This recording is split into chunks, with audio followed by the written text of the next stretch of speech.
Olá, pessoal, tudo bem? Hoje, no nosso segundo episódio do Pod com Saúde, vamos tratar de um tema muito atual, que é saúde mental. Vamos discutir, falar sobre ansiedade, depressão, estresse. Então, é dentro desse contexto que a gente está discutindo muito na sociedade que a gente vai falar e conversar hoje no Pod com Saúde. Sejam todos bem-vindos.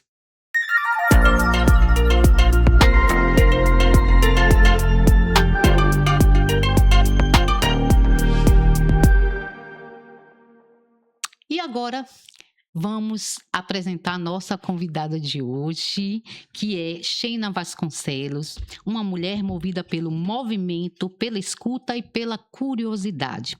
Mãe de 3 filhos, ela é apaixonada por música, literatura e assumidamente viciada em seriados e tem na sua corrida a sua grande dose diária de energia. É alguém que adora o divertido, o autêntico e tudo que carrega um sentido peculiar.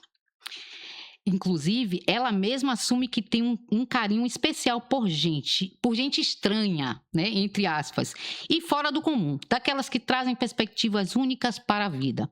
Mas toda essa leveza e interesse pelo singular também ganham a forma de uma sólida bagagem profissional. Ela é psicóloga e psicanalista, mestre em família na sociedade contemporânea e também professora. Depois de dedicar muitos anos de sua carreira à intensa rotina da psicologia hospitalar, hoje ela foca a sua vasta experiência no atendimento clínico e na docência, atuando como supervisora de estágio e ajudando a formar a nova geração de psicólogos. Sejam bem-vindos. Eu realmente tive que dar essa introdução grande, porque você, além de uma grande amiga, é uma pessoa super dedicada à sua profissão. E eu queria só agradecer primeiro a sua presença aqui hoje, Sheina. Eu que agradeço o convite para falar de saúde, inclusive, né, que é um tema tão amplo, complexo. Você falou no início, sem saúde a gente não consegue fazer nada e de fato, né, a saúde é um bem muito importante para a nossa vida, que nos dá mobilidade.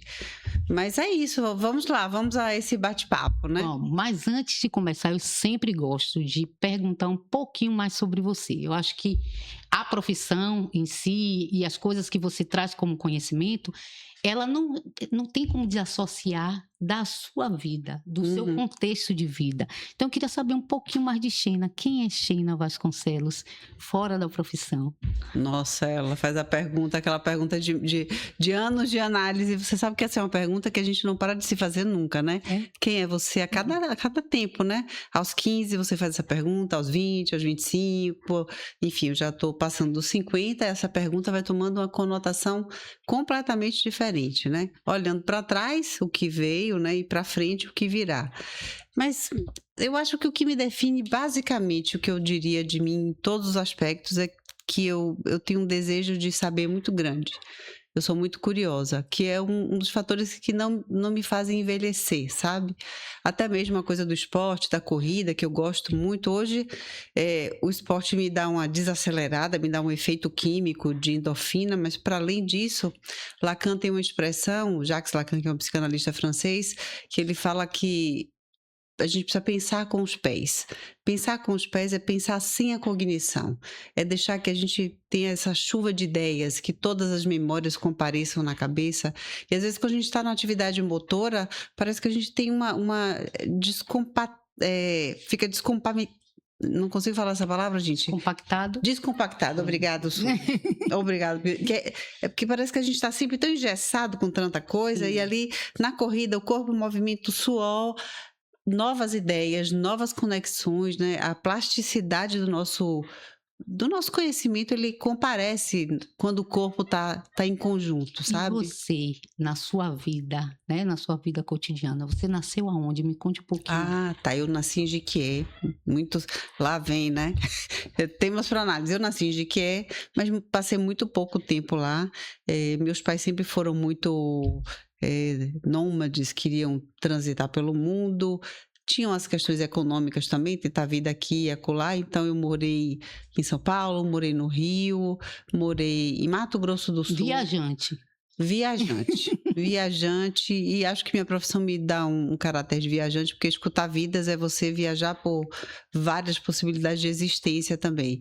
Mas tive essa vida de muitas mudanças. Meus pais se separaram quando eu tinha 17 anos, e isso não foi uma mudança de sofrimento da separação, porque a vida deles não era uma vida muito feliz, então não pela separação, mas isso muda um pouco a configuração do pai, da mãe, o funcionamento ali na família. E você acha que foi isso? Talvez que tenha te levado a ir para essa profissão mais... Não, de jeito nenhum. As pessoas costumam colocar muito peso às separações. Não, acho que desde pequena eu já me via perguntando sobre coisas muito existenciais, assim. Com 8 anos eu me lembro na casa da minha avó sendo tomada por um pensamento assim: se eu não estivesse pensando isso que estou pensando agora, eu não existiria. E é um pensamento meio maluco para uma criança de 8 anos que devia estar assistindo o Sítio do Pica-Pau Amarelo. Então você já ficava... Eu sempre fui muito interessada nas pessoas, em querer saber das pessoas. Isso é da minha existência, sabe? Eu nem sei que outra profissão poderia ser. Talvez pelo caminho das artes, porque eu acho que a arte tangencia também a existência humana, as diferentes possibilidades de existência. Mas não é algo traumático. Acho que é algo de uma configuração de como você existiu no mundo ali, e alguma coisa fez com que você se interessasse pelas pessoas desse modo, né? Porque a enfermagem se interessa pelas pessoas, você se interessa. Mas assim, é um modo específico de se interessar, que é se interessar pelo sofrimento emocional, que aí vai aquele afinamento, né, de uma escolha profissional. Mas uma coisa que eu falei no início sobre você, que você é apaixonada por séries, filmes, né? Não sei se filme se encaixaria. Sim. Qual uma série ou um filme que você destacaria, que você acha mais interessante, que lhe toca, que eu acho que é interessante a gente saber esse seu gosto? Aí é uma saia justa, porque eu sou viciada mesmo. E tem uma série, Penny Dreadful, é uma série meio mistura terror com suspense, mas ele mistura personagens, como eu gosto de personagens estranhos, porque eles são densos, e a densidade me chama a pensar. Então lá tem o vampiro, tem o lobo, tem Dorian Gray, que era um sujeito que não queria envelhecer, e de repente... esses personagens têm conversas meio surrealistas, assim, eu gosto muito. Tem uma outra também que eu gosto, Sense8, muito interessante. Tem um filme muito singelo, assim, daquele menino do Alto da Compadecida, Selton Mello. Sim. Mas eu não me lembro do nome, que é suave, mas assim, é contundente. Mas eu gosto quando o filme ou quando a série me convoca a inteligência, assim, a pensar. Faz aquela virada, assim. Game of Thrones, sem dúvida, é um seriado de diálogos, assim, muito sofisticados, muito engenhosos. Nossa, é difícil. Vai ficar um podcast só para falar disso, porque eu amo séries, filmes. E música. Música, MPB, é um problema, porque minhas filhas adoram sertanejo, e eu não gosto de sertanejo. Não há que me faça gostar de sertanejo. Eu aturo, porque levanto de manhã cantando, não sei, quando eu vejo eu tô cantando, meu Deus, eu tô cantando sertanejo. Só que outro dia eu vi Vanessa da Mata fazendo uma repaginada de uma música sertaneja, que eu falei, gente, que fantástico, porque só de sair do tom do sertanejo ela fez uma pegada rock. Eu falei, olha, eu gostei. Ficou interessante. Tem uma coisa meio sofrida, assim, do sertanejo, que eu não curto muito, não. Certo.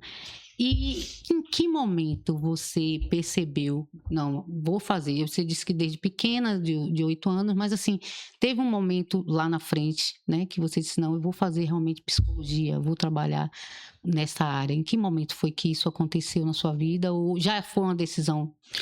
Eu tive... Desde sempre. Eu posso falar isso porque foi tema de análise durante muito tempo, né? E não só a psicologia, como a psicanálise, que é uma outra vertente, né? Uma outra forma de escutar o sofrimento.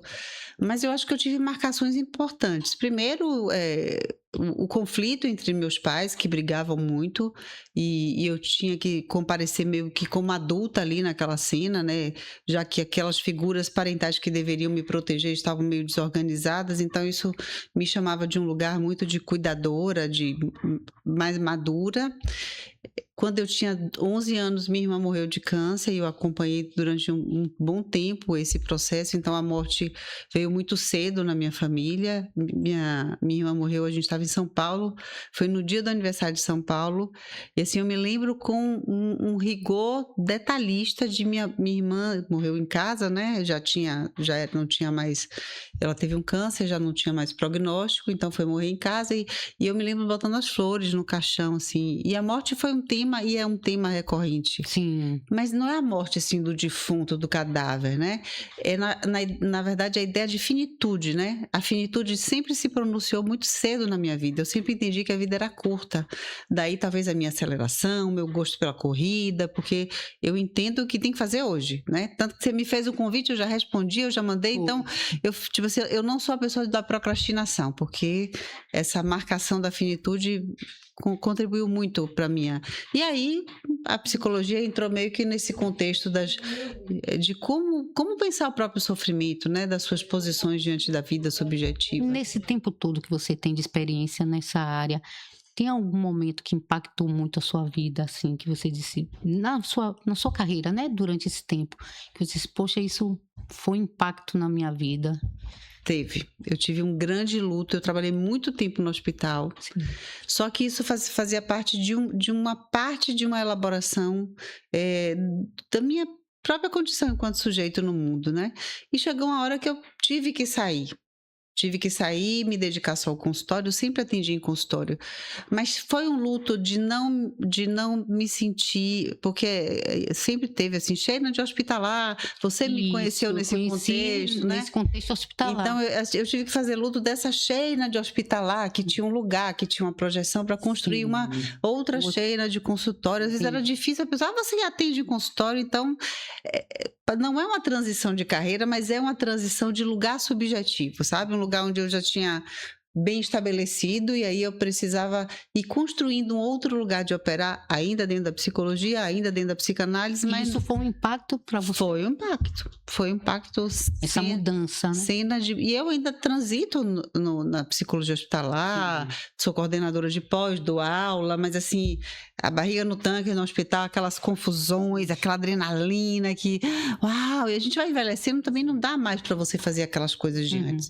Eu me lembro no Hospital das Clínicas de ir lá para o subsolo, no necrotério, para levar a família, para ver o defunto, puxar aquela gaveta, o defunto cair no meu pé.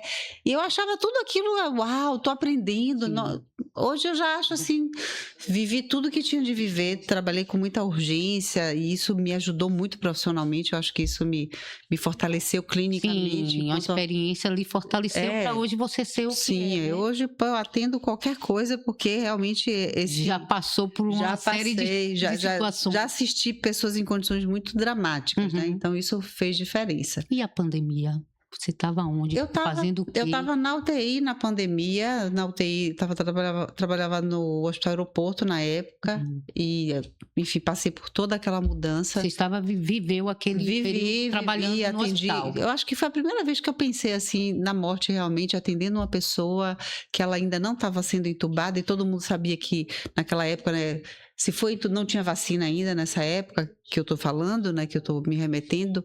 Então, se a pessoa não fosse para ventilação mecânica, morria. Tinha muito essa coisa era uma piora complicada, enfim. E eu assisti isso muito de perto, corporalmente. Mas não era tanto comigo. A equipe se desorganizou de uma forma que eu nunca vi na vida. Das técnicas tinham que sair do hospital sem a roupa do hospital, porque as pessoas tinham pavor. Me lembrava um pouco o ensaio sobre a cegueira, sabe? Aquela coisa da sobrevivência.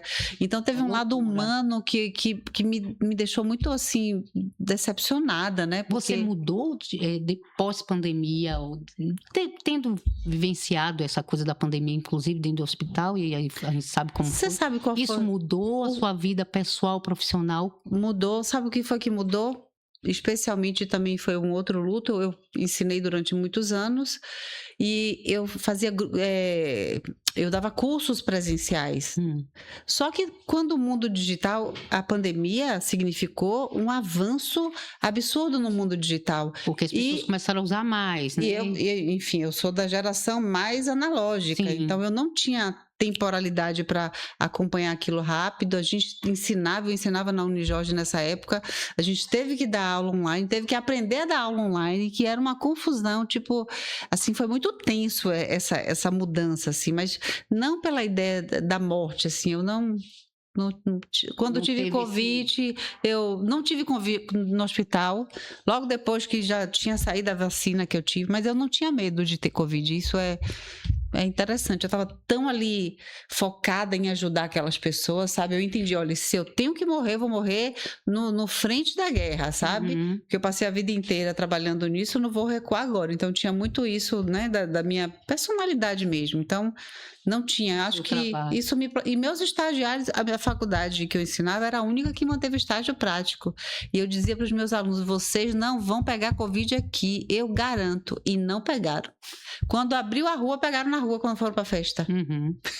Porque o hospital é um ambiente controlado. Isso, É muito mais fácil você exatamente. pegar fora do que dentro, né? Então, mas foi um momento muito mais dessa mudança dessa lógica digital, que para mim ainda é um motivo de mudança cultural de vida, né? O mundo digital mudou a nossa forma de Isso que eu ia lhe pensar, perguntar. que é um dos nossos temas, inclusive, né? Que começou na pandemia, quer dizer, alavancou de forma inevitável. Eu me lembro que eu fazia live como o quê? Para bater papo, para ter contato com as pessoas. Uhum. Sheina, você defende uma coisa, que o sofrimento não pode ser visto isoladamente. Então, eu queria que você falasse um pouquinho desse mundo digital, da cultura, o que é que isso representa nesse mundo que nós estamos hoje vivendo.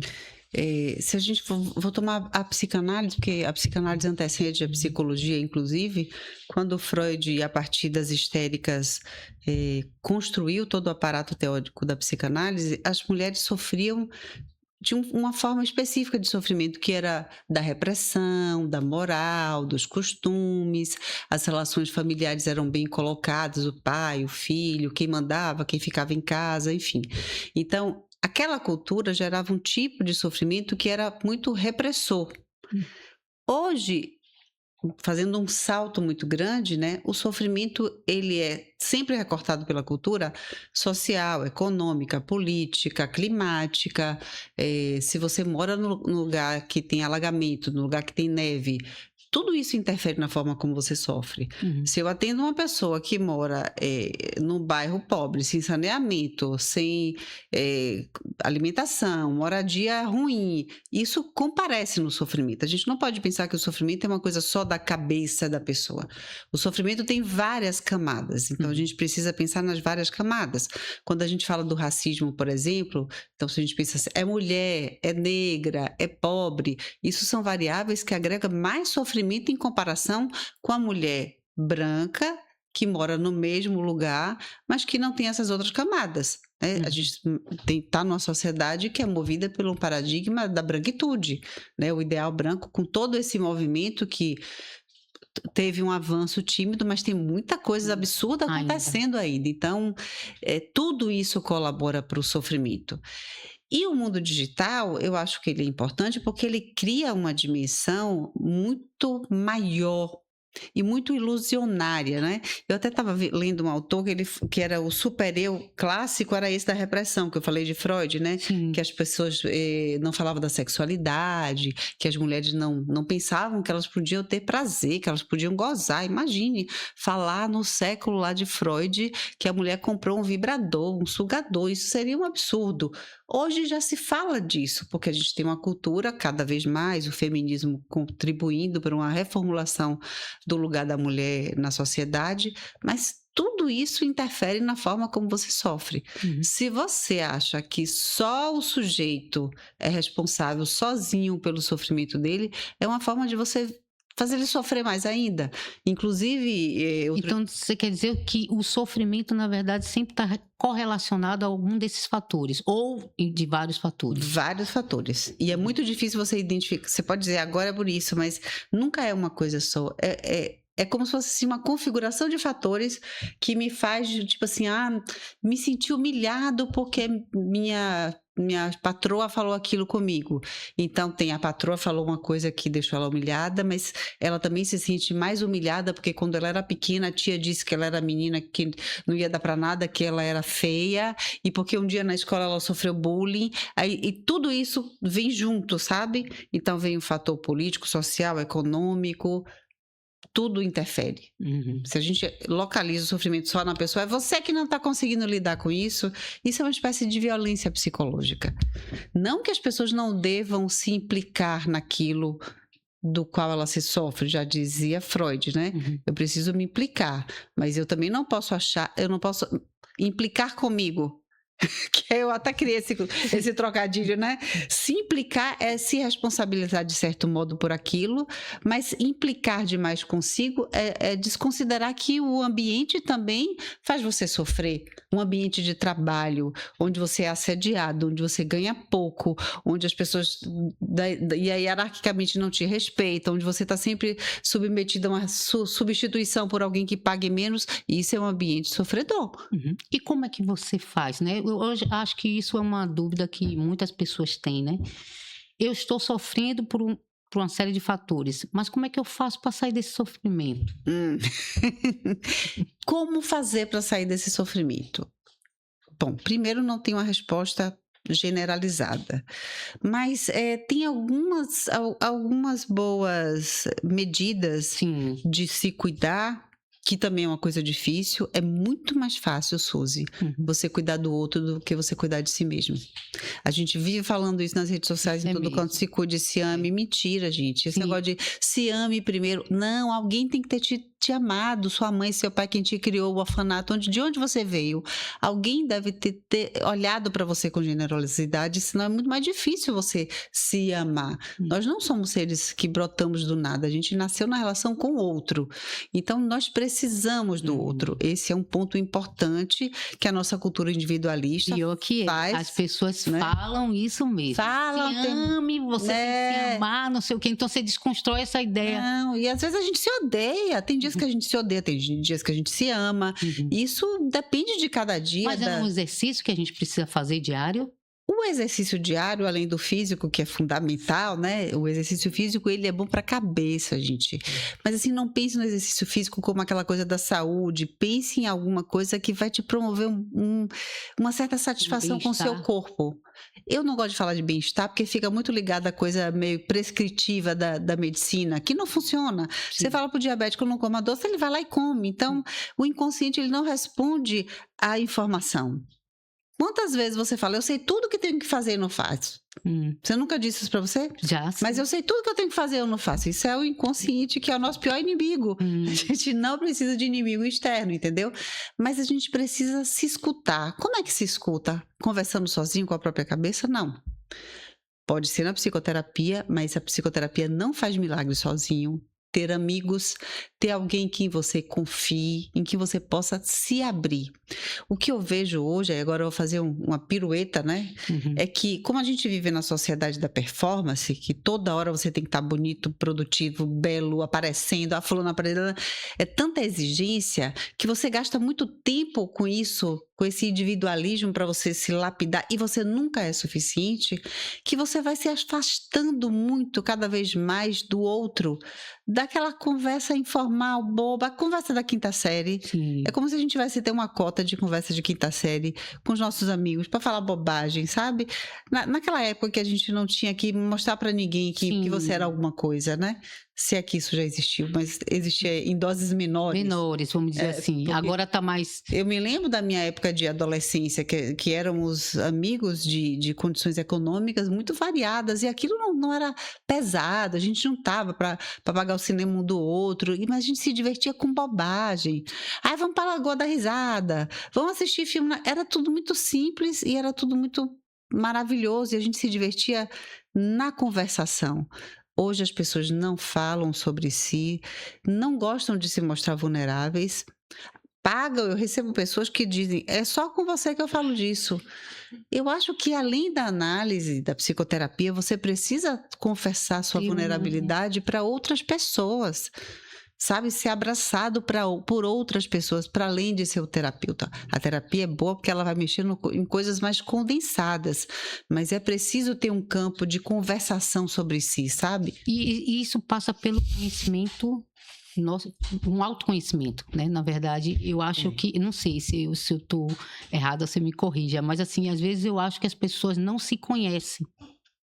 Então, eu não me conheço, uso de artifício só do que vem de fora para mim, e aí acabo fingindo o tempo todo que eu estou naquele mundo que, na verdade, não é meu. É por aí? Ó, eu acho que quando você começa a análise, a gente fala muito assim de autoconhecimento, né? Mas a gente vai se desconhecer. Que você vai começar a ficar surpreendido com as coisas sobre você mesmo que você nunca se deu conta, né? É mesmo? É. Eu nunca fiz. E o bacana da análise é quando você está falando alguma coisa e o analista pontua e você fica surpreso. É isso mesmo? Eu fiz isso, eu disse isso. Às vezes você diz uma coisa e você fica surpreso com o que você mesmo disse de você.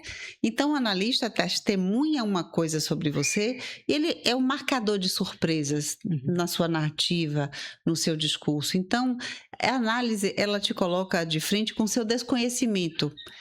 E aí você começa a entender alguma coisa, mas a gente nunca vai entender tudo sobre si, Pronto, sabe? é isso que eu ia dizer. Então, na verdade, essa ideia de que a gente vai se conhecer, que tem uma forma da gente se conhecer, você está desconstruindo essa ideia de que a gente não consegue. Nós não vamos chegar no ideal que a gente saiba tudo sobre si e aí a gente vai se safar de todos os conflitos na relação com o outro. Isso é impossível. É impossível por um motivo que a gente falava aqui antes, por causa da linguagem. Se a gente se comunica, a gente vai estar sempre sujeito aos equívocos da linguagem. Tudo que eu estou tentando te dizer aqui nunca vai ser suficiente. Você vai me perguntar, eu vou responder, você vai me perguntar. Mas assim, a gente não vai dar conta de tudo que a gente tem para dizer aqui hoje, entendeu? Sim. Porque há uma certa insuficiência na medida que a gente fala. E os conflitos interpessoais, elas surgem dessa dificuldade de compreensão, porque eu falo com toda a história minha e você fala com toda a sua, Sim. e às vezes é difícil um sair do ponto para ir para o mundo do outro, né?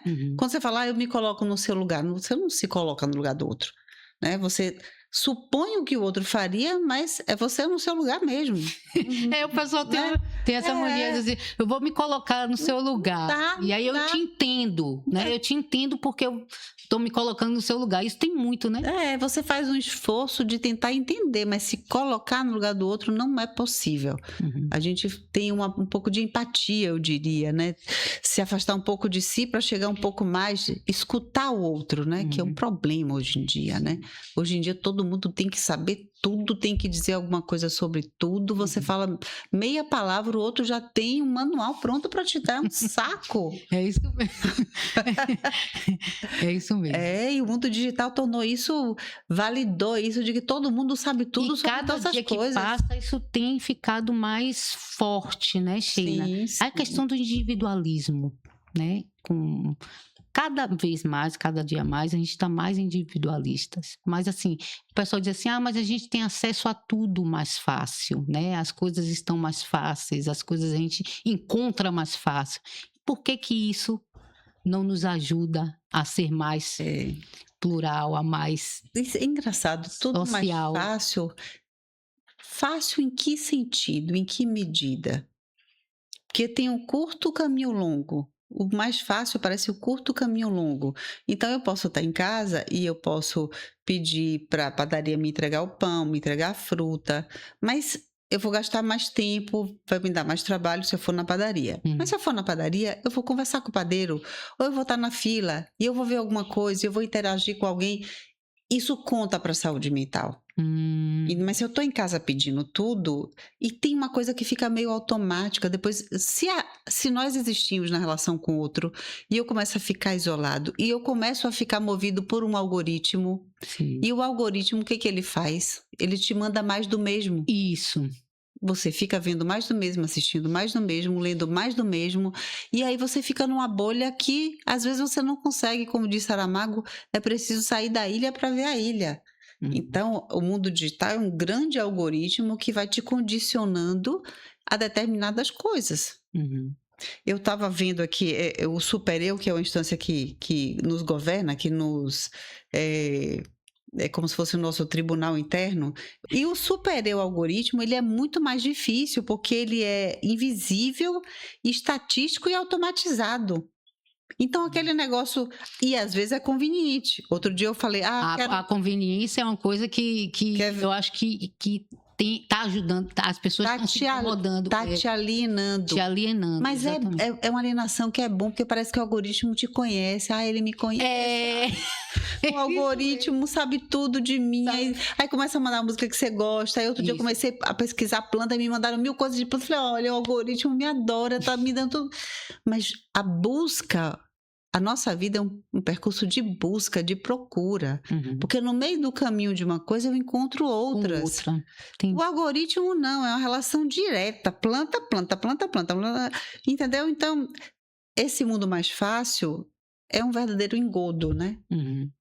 Mas é isso que tem para hoje. Não adianta demonizar. Vamos falar da inteligência artificial. Não adianta demonizar. Hoje em dia não dá mais para viver sem isso. Agora, como você faz uso disso? Eu ia te perguntar exatamente isso. Essa experiência, né, que a gente fala tanto que a gente está deixando de ter, né? Quando se diz assim, eu vou deixo de ir na padaria, mas se eu for na padaria eu vou ter uma relação com o padeiro, no meio do caminho eu vou encontrar com alguém, com a senhorinha da vizinha e vou bater um papo. Hoje isso a gente está diminuindo, então essa experiência é negativa para a saúde nossa mental. O que a gente deve, ou o que a gente pode fazer para mudar isso, né? Já que a gente está tão imbuído nisso. Os grandes países têm feito campanhas para tirar os adolescentes de casa. Os adolescentes estão deixando de transar. Porque para você se envolver numa relação afetuosa, você precisa de proximidade.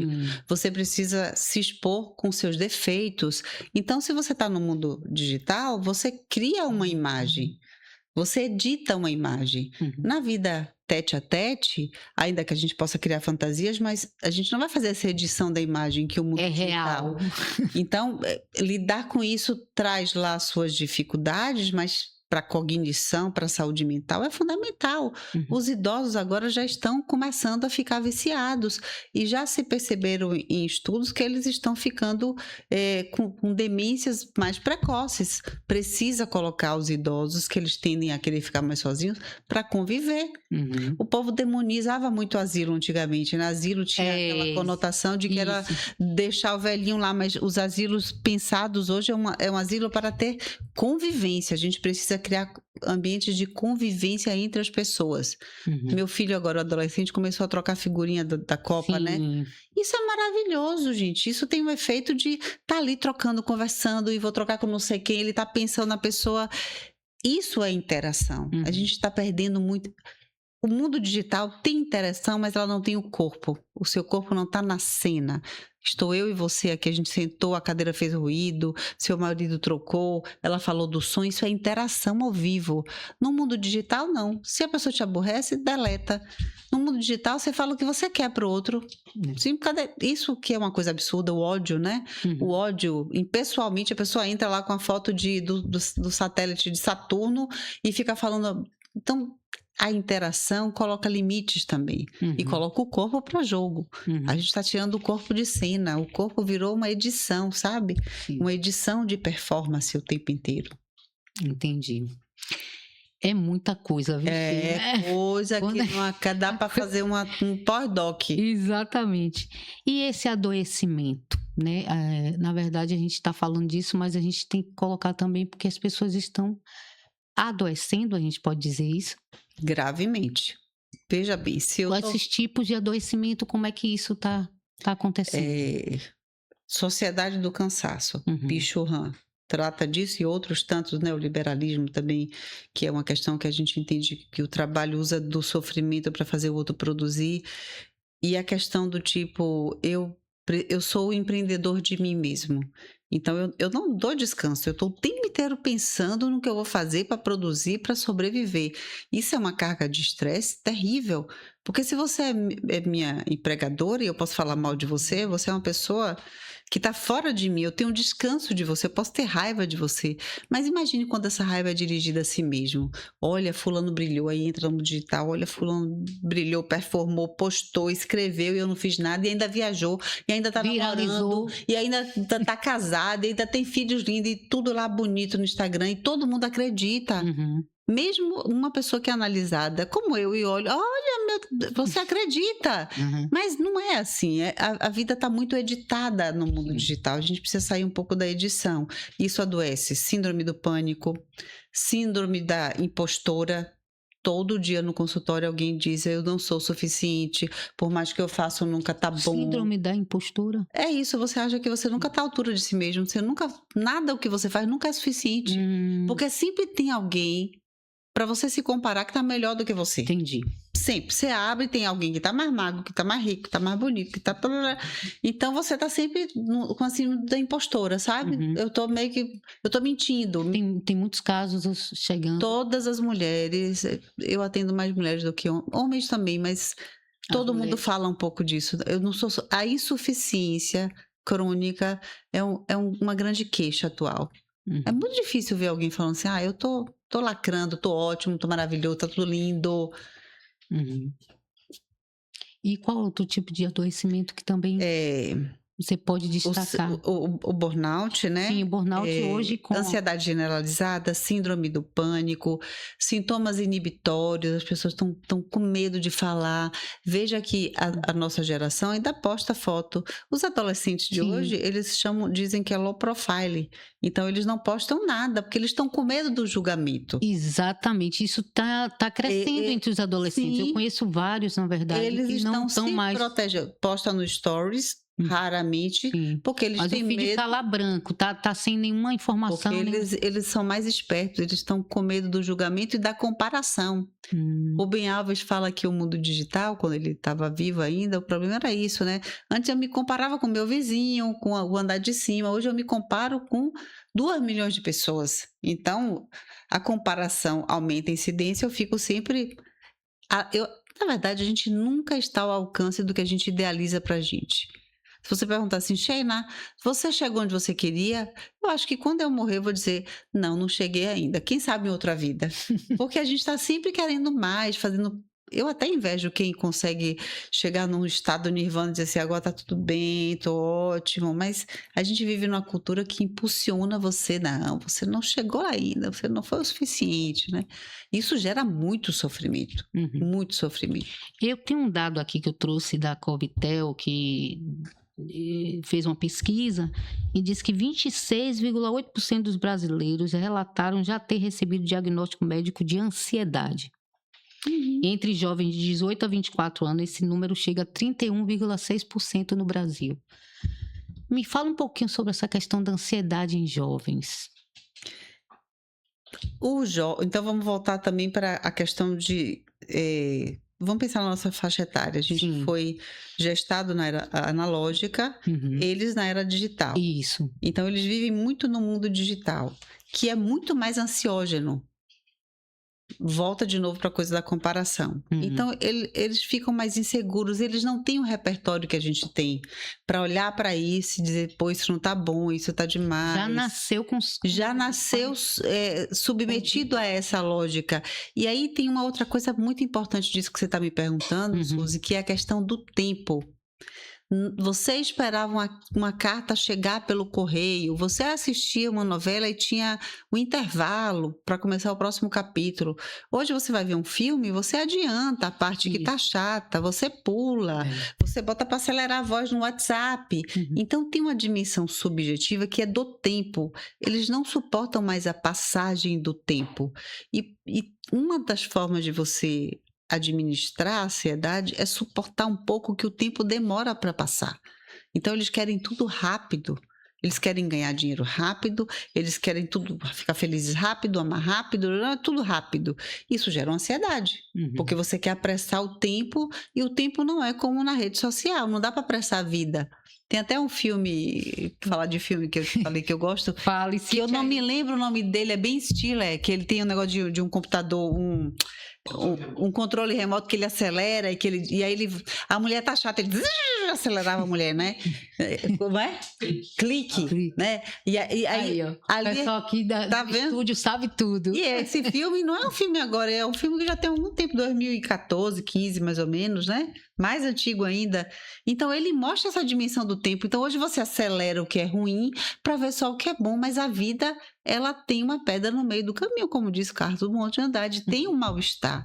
Eu preciso ensinar meu filho a suportar o mal-estar. Sim, porque não é tudo Não. flores, né? Minha avó dizia, minha mãe dizia, nem tudo são flores. Hoje fala depressão, pandemia de depressão. Não podemos falar só em depressão. As pessoas não estão com tolerância à frustração. É isso que eu ia falar agora, né? A gente acaba sendo frustrado o tempo todo e a gente não quer. Não suporta a frustração, porque é uma época de tudo tão acelerado e tudo parece tão ao alcance das mãos que você fica frustrado e não suporta isso que Freud chama no mal-estar da civilização. Há um mal-estar em existir. Uhum. Tem que suportar aquilo que é ruim, chato, o patrão chato, a professora chata, a aula chata, o tempo de viagem longo. Tantas coisas são chatas que a gente tem que suportar, mas faz parte da vida. Não tem como você adiantar tudo que é ruim, só se você se isolar no mundo digital. Uhum. Que aí você vai fazer um algoritmo só para ver o que você quer. Uhum. E mesmo assim você vai ficar doente. Uhum. Então não tem saída. Tem que suportar um pouco a frustração e não confundir a ideia da frustração. Sim. Falta de tolerância à frustração com depressão. Luto também se confunde, né? As pessoas não fazem mais luto, porque tudo é rápido. Termina, entra no aplicativo de relacionamento. Escolhe, não gostou, deleta, não sei o quê. Não gostei mais de você, deleto você, bloqueio você. Antigamente você tinha que encontrar o cabra na quinta esquina e olhar para a cara dele. Então você tinha que lidar com o mal-estar. Hoje não, você quer deletar as pessoas. Uhum. Não dá. São 3 coisas que eu tenho muita dúvida: depressão, ansiedade e qual é outra que eu anotei aqui para lhe perguntar? Estresse. Tudo num pacote só. Porque é muito difícil você pensar um quadro depressivo sem ansiedade. Eles são mistos. Agora, tem um quadro nosológico mesmo, depressão grave, que a pessoa aí precisa de uma medicação, ela olha para a vida e fala, a vida não tem sentido. Não faz mais sentido. Aí eu não quero levantar da cama, não quero tomar banho. É uma barra pesadíssima mesmo. Na psicanálise a gente entende que isso é um pouco estrutural, né? O sujeito vai avançando aqui e ali, mas ele vai ver a vida um pouco mais cinza. E tem as variações do humor. Porque você pode estar com o humor mais diminuído, porque perdeu alguém, porque se separou, porque as condições de trabalho não são boas, pelas questões iniciais do início, a conjuntura está ruim, eu tenho que estar triste. Uhum. Tristeza não é depressão. Pronto, é isso. Eu acho que as pessoas confundem muito. Então, assim, Sim. eu vejo muito, Sheina, as pessoas assim, poxa, qual é o momento? Como é que eu identifico? Eu tô triste, mas amanhã eu tô triste, depois de amanhã eu tô triste. Mas, assim, em que ponto é que eu estou eu consigo identificar que eu estou depressivo e preciso de ajuda? Como é que a gente... Eu acho que hoje tem muita informação, mas eu não sei se a pessoa se dá conta. Mas isso tem a ver com duração. Se você passa mais de 2 semanas, 1 mês, e você, desse tempo, não oscila, numa constância de que você começa a não ver sentido para a vida mesmo, você não quer levantar, você não tem motivação, isso é preocupante. Mas às vezes a pessoa mesmo não enxerga, não consegue identificar. Às vezes ela não tem força para fazer isso, porque a própria condição depressiva não dá força para ela ir se tratar. Precisa de que alguém fale, vamos aí tomar uma medicação. Isso aí sim, é quando ela identifica. O problema de hoje, Suzy, eu acho que nem é esse. O problema de hoje é medicalizar o sofrimento, a tristeza. Hoje você não pode mais ficar triste. A gente hoje está lidando muito mais, discutindo na nossa área, discutindo muito mais a medicalização do sofrimento, que é natural, do que a medicalização da depressão grave, que é essa que eu tô falando. Tá, uma coisa, a medicalização, o medicamento, deve ser apropriado para quem tem um grau de depressão e que é identificado. E hoje as pessoas estão tomando medicamentos que não necessariamente deveriam tomar, é isso? É porque a medicalização, a gente usa essa expressão hoje para falar é como se fosse um funcionamento movido aí pela associação de uma nomenclatura psiquiátrica e das indústrias farmacêuticas, Sim. que costuma medicar aquilo que é natural, como a tristeza. Hum. Só que aí, se você está triste e tem uma medicação, você vai preferir ficar triste ou tomar Ou medicação? Por exemplo, você está no luto, você passa Sim. por um luto, perdeu alguém e sabe que aquilo é inerente à natureza humana, é sofrer porque perdeu alguém, porque perdeu um bicho, porque perdeu o emprego. Por exemplo, eu falei das perdas da minha vida, eu nunca fui medicada. Eu entendi que existia uma tristeza inerente àquele evento que foi marcante, que foi uma queda na minha vida. E aí eu elaborei, tratei em psicoterapia. Eu acho que hoje as pessoas não querem pagar esse preço, elas se medicalizam mais rapidamente. E aí, como agora a gente tem uma proliferação das nomeações, TDAH, Sim. TOD, TEA, depressão. Há 20 anos atrás as pessoas tinham vergonha de dizer que tem depressão, que tinha depressão. Hoje não. Hoje não, Já Hoje chega assim, todo mundo já diz chega logo no que tá posto, com tô com depressão. depressão, porque minha depressão, porque eu tomei o Vivance, porque eu tomei... Diz logo até os tudo. medicamentos que Não há toma. nenhum E constrangimento. até recomenda outras pessoas a tomar. Recomenda, um fala, eu tomei, ficou ótimo, que você não toma, tomei Vivance para fazer vestibular e passei para fazer concurso, e aí a gente está medicalizando a vida. Uhum. E medicalizar a vida é uma forma de ficar sozinho também, né? Porque às vezes quando você está triste, você vai ter que recorrer ao outro, vai ter que falar com o outro. Isso é produtor de saúde mental. Uhum.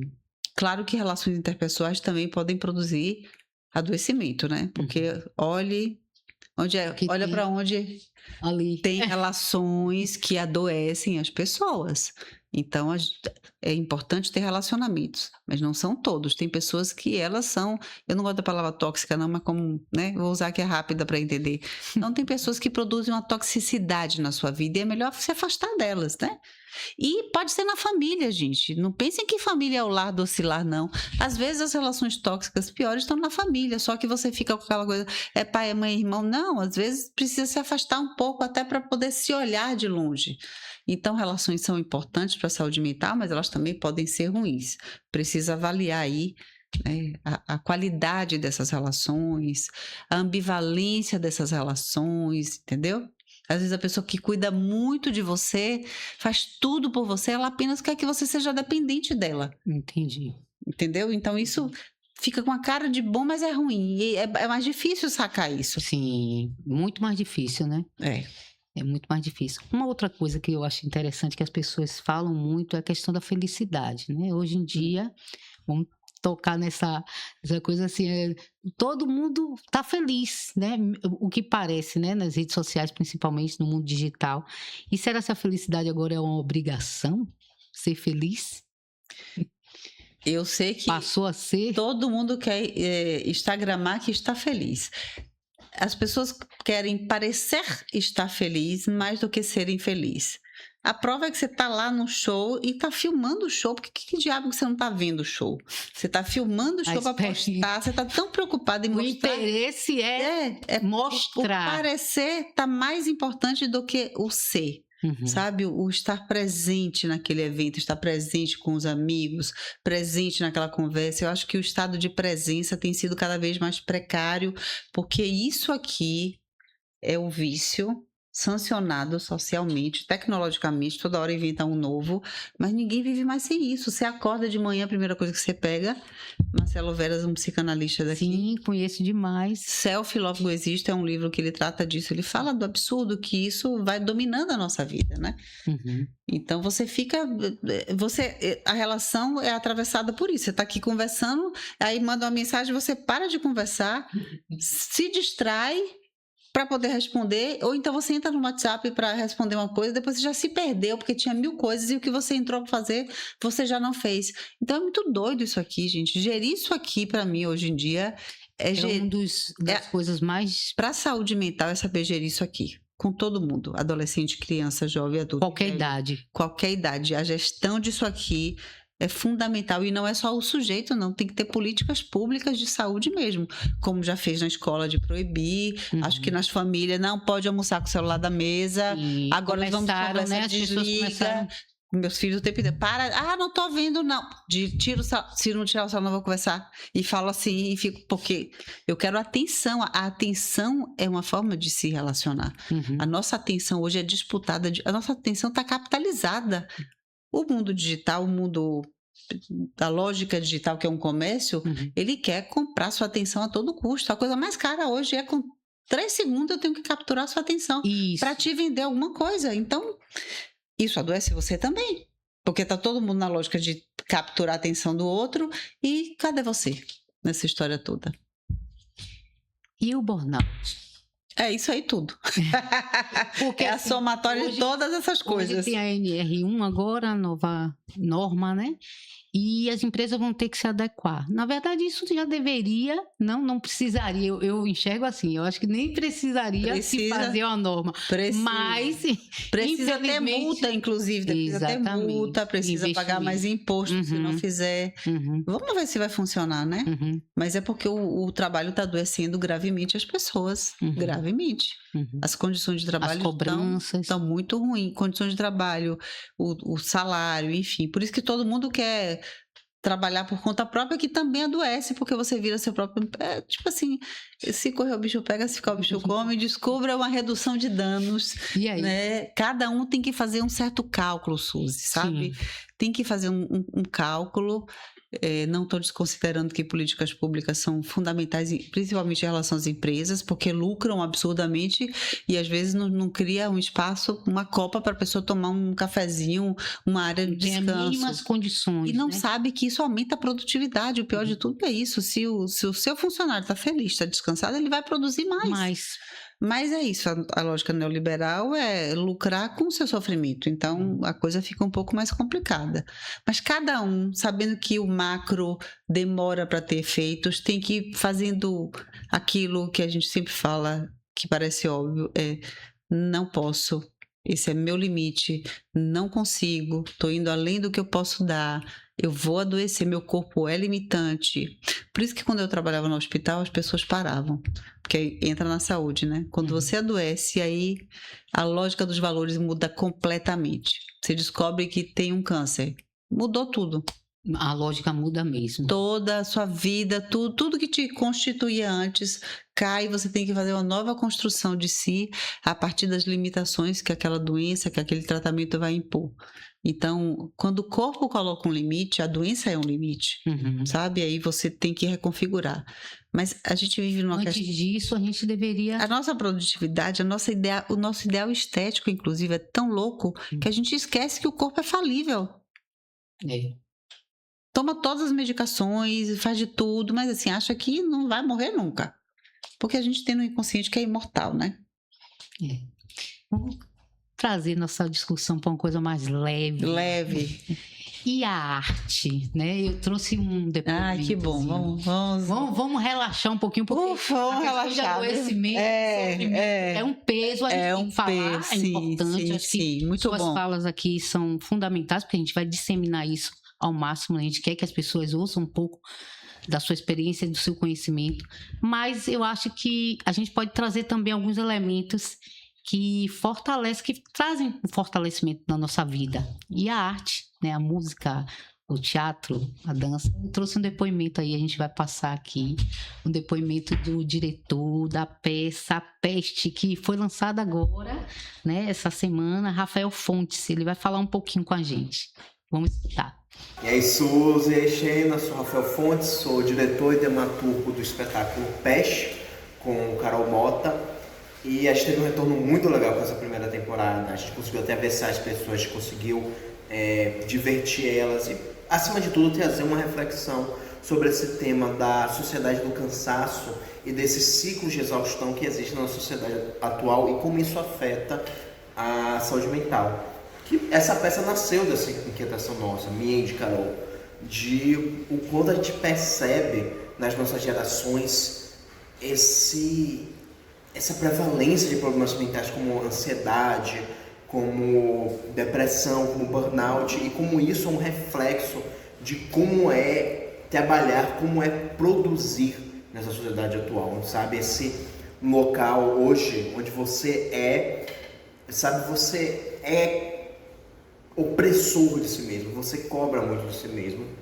Então, muito legal ver esses atravessamentos no público. Inclusive, foi por isso que a gente usa muito o humor na peça. A gente muito usa esse humor ácido, meio autodepreciativo da personagem, sabe? Porque pra nós, parece que o humor vem muito de como uma válvula de escape para essas pessoas, sabe?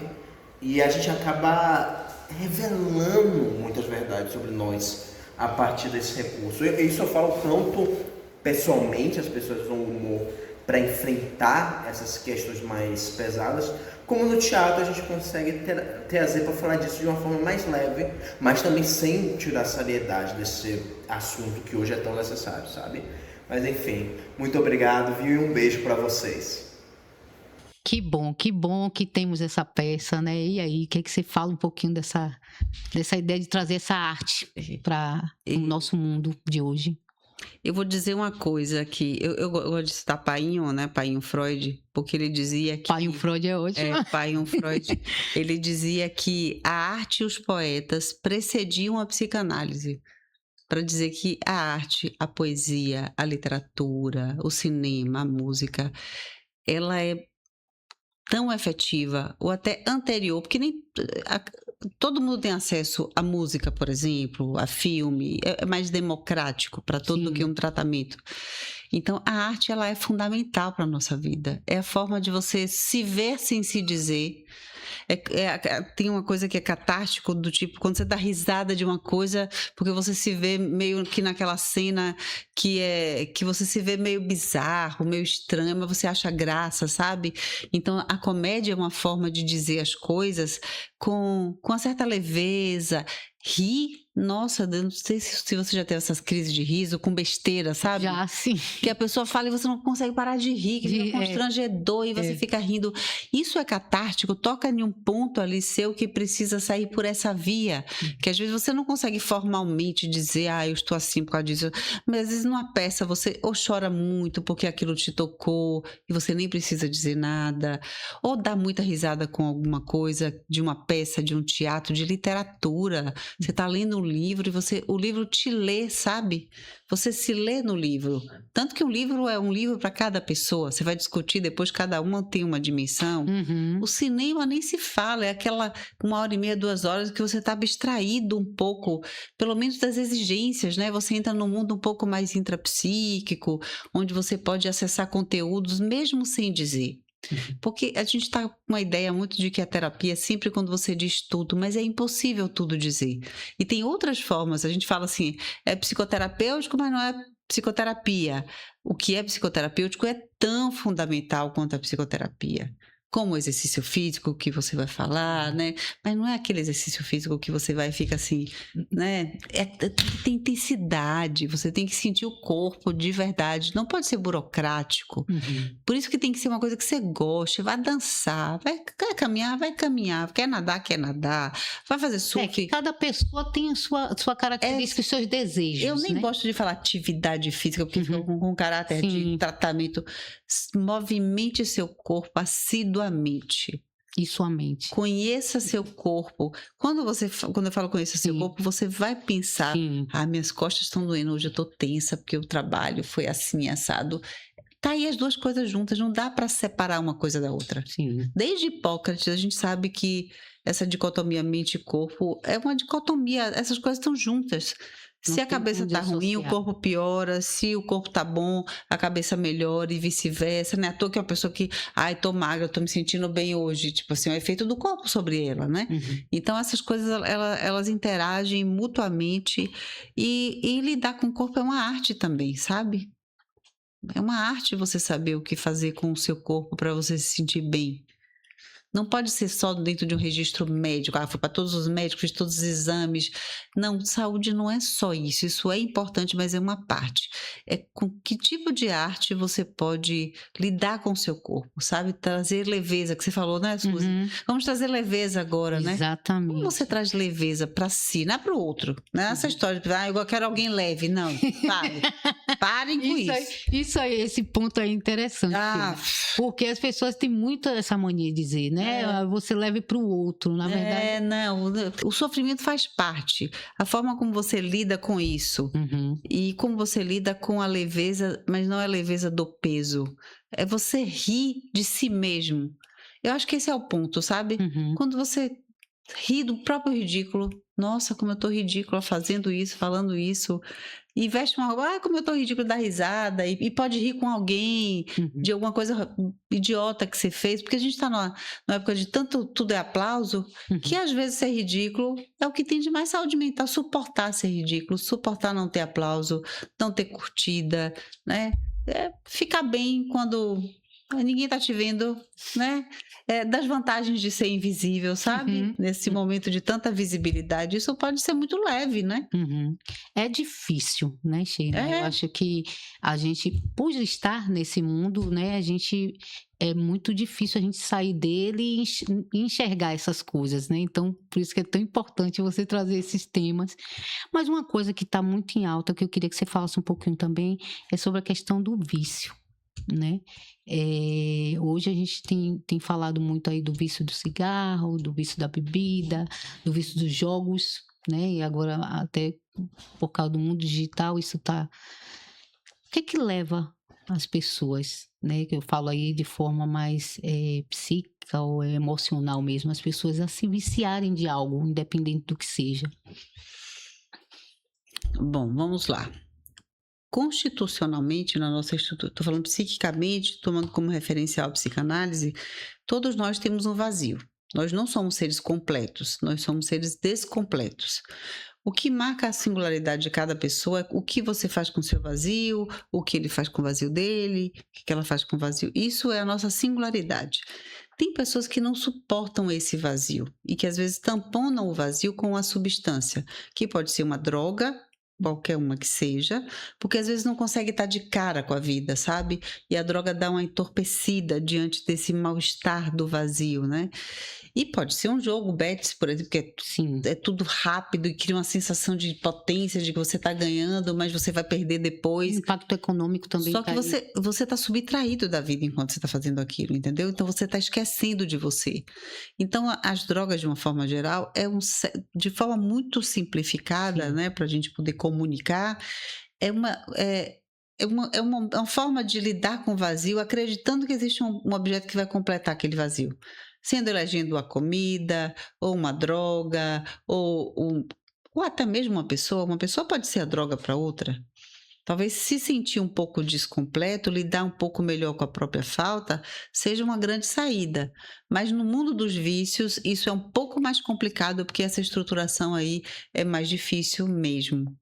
Até tratar os viciados crônicos de crack e cocaína é mais difícil, porque tem essa dimensão de lidar com esse vazio que é da existência e como ele foi construído lá na família dele também, né? Tem toda uma base, né? Sempre tem. Você não nasceu da espontaneidade, você nasceu de uma conjuntura e essa conjuntura ela interfere a forma como você responde ao mundo. Você não é refém dessa conjuntura. Eu me distanciei muito de muitas coisas da minha família, porque me tratei, porque fui fazendo caminhos de saídas. Mas tem pessoas que às vezes a vida também conta com um pouco de sorte, né? A gente tem que pensar que você fala, poxa, tem pessoas que não tiveram sorte, é triste pensar nisso, né? Que às vezes tem essa coisa aleatória da sorte, da contingência, do encontro. Mas na medida que a gente pudesse se movimentar um pouco, né, pedir ajuda e, sei lá, ter até fé, a gente tem que ter fé, né, no final das contas. Quando a gente fala de espiritualidade, né, tá se falando muito, né, essa coisa da espiritualidade, até na área de saúde mesmo, né, tem várias sociedades médicas e tudo que estão defendendo a questão da espiritualidade, justamente para amenizar a dor, para amenizar o sofrimento e até se recuperar, né, porque a mente trabalha a mente, acredita em algo. E isso é superado, né? Na medida que você trabalha essa sua tem uma nova perspectiva. Leitura, né? Uma nova leitura de mundo. Acho a espiritualidade importante. Cada um descubra seu caminho e que ninguém defenda que uma é melhor que a outra. Não, cada um vai descobrir que caminho te dá um certo apaziguamento diante desse vazio até mesmo, né? Mudando de pau para não dizer outra coisa. Mas já pensou? Eu já pensei. Já pensou? Futebol, né? Já que a gente está aqui. Assunto que eu sei pouco. Bora lá. Vou mas improvisar. não é nem sobre o futebol, é sobre o que o futebol proporciona a questão das emoções, né? Porque tem gente que chega no estádio, a gente tem Bahia, Vitória, eu até lhe perguntei, que eu ia lhe perguntar se você era Bahia ou Vitória. Eu sou Bahia. Quer dizer, eu sou Bahia, tipo assim, por tabela, porque lá em casa todo mundo é Bahia e eles são Bahia mesmo, né? Aí eu sou Bahia. Vitória. Não vou ser do contra, Meu né? filho, minha filha e meu marido é Bahia, mas mas eu sou Vitória. Eu sou do contra, porque eu gosto de ser do contra. Eu Diferente. Nada, eu falei, nada, eu sou Bahia. Para não ter como... Até porque eu tenho dificuldade ainda, até hoje eu não sei o que é falta, escanteio, então eu sou Bahia e o povo ainda... Mas essa questão do futebol, você vê, né? Agora mesmo com a Copa chegando, você vê as pessoas se preparando, as pessoas naquele auge, naquela coisa toda de querer assistir. Mas assim, tem um lado bom, né, Sheila? Eu não sei, da questão de você unir pessoas, unir famílias. Pertencimento, você se distrair um pouco, achar que estão juntos ali naquela torcida, cada gol é uma animação. É catártico também. Também é catártico, você fica feliz. Tá claro que no outro dia você vai ter que pagar boleto, fazer tudo, mas cria um certo apaziguamento do mal-estar, tem a frustração, né? Também, né? Também. Quando se perder, aquele 7-1, nunca mais a gente esqueceu, né? Vamos lembrar. Marcou. Ficou marcado. Marcou porque foi... Ninguém quer. Mas assim, é um movimento que é muito grande. Eu acho, inclusive aqui na Bahia, o Bavi, eu acho super legal a torcida, a reunião. Isso é uma coisa boa para a nossa saúde mental. Sim, desde que isso não vira aquelas confusões e brigas, né? Isso, que tem esse lado. Que aí esse ato já aí é bizarro, mas assim, poxa, eu acho legal a torcida, a brincadeira, legal, é interação humana. E o sextou? É bom? O sextou? O sextou, aí estão perguntando aqui no estúdio se o sextou é bom. Né? Acabou a semana. Quem me dera. Para muita gente o sextou é quem me dera. Eu acho que a lógica da produtividade não está deixando a gente sextar muito bem, não, que eu tenho trabalhado no final de semana. E eu falei assim, depois dos 50, minha vida vai ser uma tranquilidade. Mentira! Eu também, Sheila. Que horror! Não, foi pior. Começou tudo de novo. Não, foi pior. Não, eu acho que eu tô até pior, porque assim, quando você fala, né, até falou um pouquinho do empreendedorismo. Eu agora que estou empreendendo, eu estou trabalhando mais do que eu era CLT. Né? É o que sociedade do cansaço. Você vai ser sua própria empregadora, não tem descanso. Você falou isso logo no início. Não tem descanso. Mas assim, é bom que alguém sexte, né? Eu sextarei, você sextará, que alguém sexte. Eu, de vez em quando, eu não boto muita coisa pra sexta, não. Porque eu já tô cansada, realmente. Eu até prefiro trabalhar sábado, mas o sexta dá uma trégua, assim. Ele já quer sextar. Doido pra sextar. Ele já tá olhando ali, ó, já tá na hora de sextar. É o maridorista dali. Deixa eu te falar uma coisa. Eu queria que você falasse, não sei se você lembra ou sabe, assim, do maior mito sobre saúde mental que a sociedade ainda acredita. Gente, que pergunta. É difícil, né? Mas... Maior mito. Será que o maior mito é você acreditar que só cuidando do corpo orgânico você vai ter saúde. Você vai ter saúde. Só vou fazer exame, fazer dieta, fazer exercício físico. Isso é uma parte bastante importante. Mas todas as outras coisas como bons relacionamentos, boas amizades, cultura, arte, satisfações sexuais, enfim, tudo. E satisfações sexuais não significa que a pessoa precisa estar casada, namorando, nenhum ideal que eu estou falando disso, mas satisfação mesmo com o corpo, que pode ser até dançando, enfim. Mas há um certo mito que os exames são suficientes para dizer que você tem saúde, e não. Interessante. E a medicina, ela não consegue computar uma coisa que é bem importante, e é bem psicanalítico isso. Às vezes o sujeito pode estar bem na doença, como um paciente que tem insuficiência renal crônica e às vezes ele burla o tratamento, o hipertenso burla o tratamento, o diabético burla o tratamento. A medicina sempre quebrou a cabeça com esses pacientes. Como se ele sabe que tem que tomar remédio, fazer isso, ele não faz? É porque tem uma dimensão de estar bem no mal. Isso aí é bem do inconsciente. Aí tem que descobrir porque o sujeito, às vezes, mantém uma condição de sofrimento. Sim. Porque talvez uma condição de maior sofrimento apareça se aquela desaparecer. Não sei se ficou confuso isso. A gente chama... Um pouquinho. A gente chama isso de... Na psicanálise, chama isso de gozo. Gozo é meio que tá bem no mal. Por exemplo, você tá numa relação ruim, sabe que é ruim, não quer mais e não consegue sair. Mas porque tem uma dimensão daquilo que é trágico que satisfaz uma dimensão sua que não necessariamente é do bem-estar. Entendi. Mas que você fica colado. Porque as coisas ruins são mais difíceis de largar do que as coisas boas. Pense aí. Eu vou lhe dizer, na clínica é assim. Às vezes, uma relação ruim é mais difícil de largar do que uma relação boa. Impressionantemente.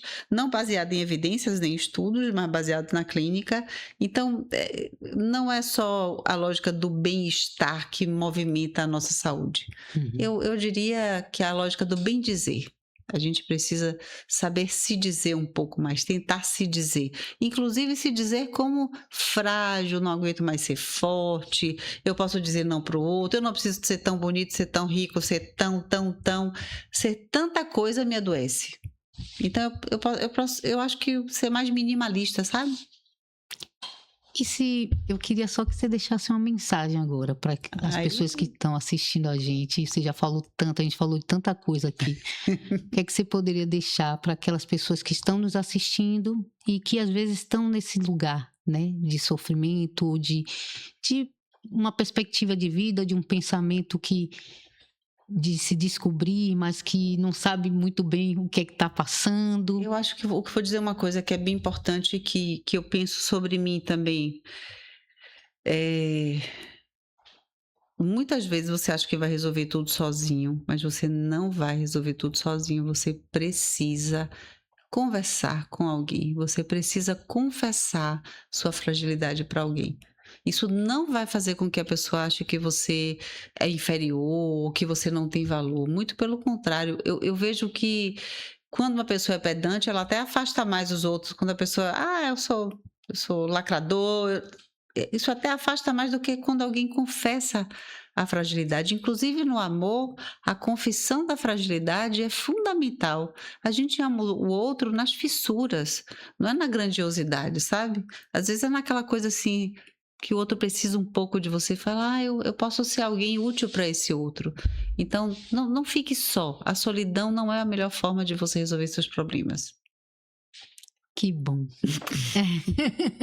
Esse final aí realmente foi o que eu consegui resgatar de tudo que a gente conversou aqui. A gente não pode realmente, a gente precisa um dos outros, a gente precisa conviver um com os outros, a gente precisa de relações mais próximas, Sim. sair um pouco mais do digital, enfim. Sim. É um exercício permanente. Né? Permanente. É uma briga diária. É uma briga diária. Uma luta diária. Mas eu acho que se a gente levar esse conhecimento e essa comunicação, sim. Né? E tem muita gente já falando disso nas redes sociais, inclusive, né? Eu tenho acompanhado, acompanho suas redes sociais, e aí a gente vê que isso, né, tá cada dia mais sendo difundido. Então, eu acho que o caminho é esse, né? Pra gente estar bem e a gente querer o outro bem, né? O olhar para o outro, né? Olhar para si, mas olhar para o outro, porque é nessa convivência que a gente consegue estabelecer uma relação melhor e ficar bem. Então, hoje realmente o bate-papo foi muito importante, muito bom. Eu queria só agradecer sua presença. Obrigada por você ter vindo. É isso, pessoal. Esse foi o nosso segundo episódio do Pode com Saúde. Falamos sobre saúde mental e discutimos várias coisas importantes. Espero que tenham gostado. Se gostaram, acione o sininho para novas notificações, sigam a gente nas redes sociais, curtam bastante, compartilhem e fiquem com Deus, fique bem, fique com saúde.